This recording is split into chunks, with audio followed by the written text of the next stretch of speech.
Okay, so next we'll discuss it for three variables.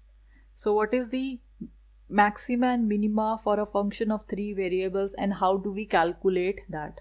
So suppose a function f, which is a function of x, y, z is given to you, and you are to check whether whether the function has a maximum or a minimum value at the point a, b, c.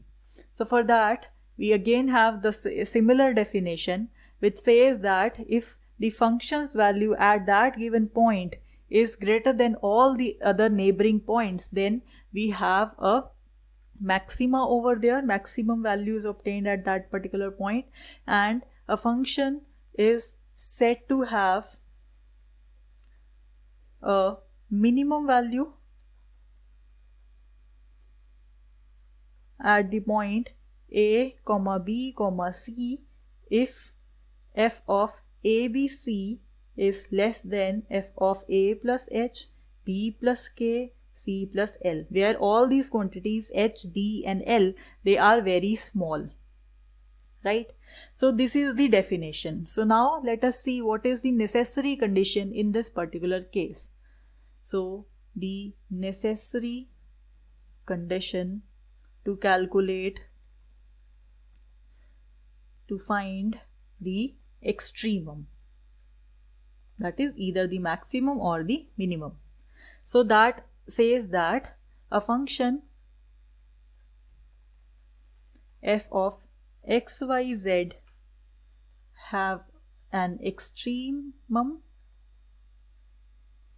at the point a, b, c if f of x at the point a, b, c is 0, fy, that is the partial derivative of f with respect to y and the partial derivative of f with respect to z at the point a, b, z is 0, provided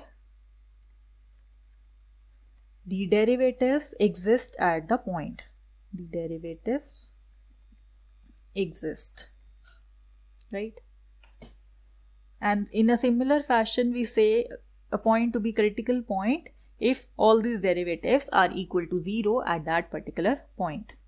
So let us next discuss what is the method to calculate these derivatives.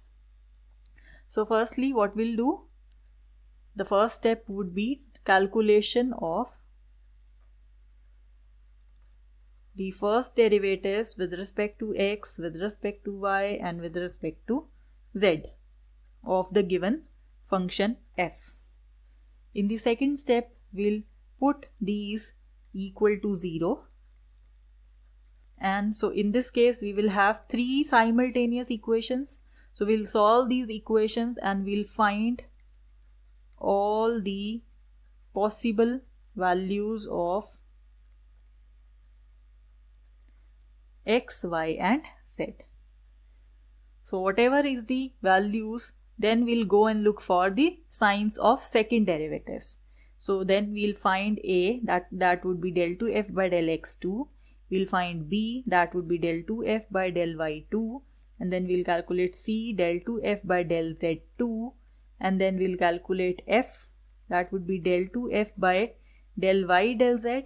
Then we'll calculate g, del 2f by del z del x, and then we'll calculate h, del 2f by del x del y. So you should clearly know what each of these symbols represent, and then we will evaluate the expressions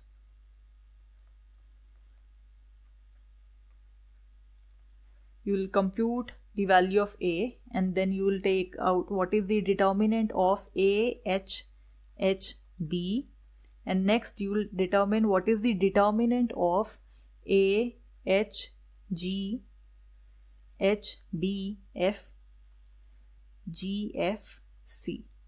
So once you compute all these values a, b, c, f, g, h, you can substitute it here in this expression. You can evaluate these determinants, and then in the next step we will find the value of value of each of these expressions at the stationary points which we have evaluated in the last point, in the second point, right? Stationary points A, B, C. And now if the condition is that if your capital A is less than 0, determinant of AHHB that is greater than 0, and the determinant of AHG, HBF, GFC, this determinant is less than 0, then we will have a maximum value. Then we have a maximum value at the point A, B, C, right? And the next condition is if A is greater than 0, the determinant's value AHHB is greater than 0, and the determinant's value AHG, HBF, GFC, this determinant's value is also greater than 0. In that case, we have a minimum value. Then we have minimum value at the point A, B, C, right? And then in the third case, if we fail to have any idea of maximum or minimum values from A, B, C, if we fail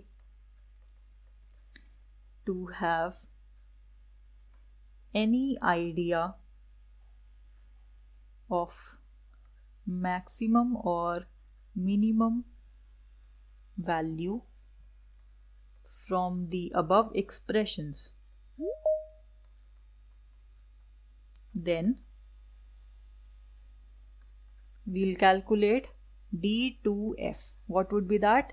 F, the double derivative of f with respect to x into dx square plus fyy dy square plus fzz dz square plus we have plus 2f of xy dx dy plus 2f of yz dy dz plus 2f of zx dz dx. So now if this quantity d2f is less than 0 for any arbitrary values of x, dx, dy, dz, then we have maximum. If this d2f is greater than 0 for the arbitrary value, then we have a minimum. And if you cannot determine the sign of this, if d2f signs cannot be determined, in that case you have neither maxima or minima. So that means here you will have a saddle point. So now the conditions are quite simple. So you could try one question. So write down this question. The question is, examine for extreme values of the function f of xyz is equal to x square plus y square plus z square plus x minus 2z minus xy. So this you have to try. So I hope this is clear to you all.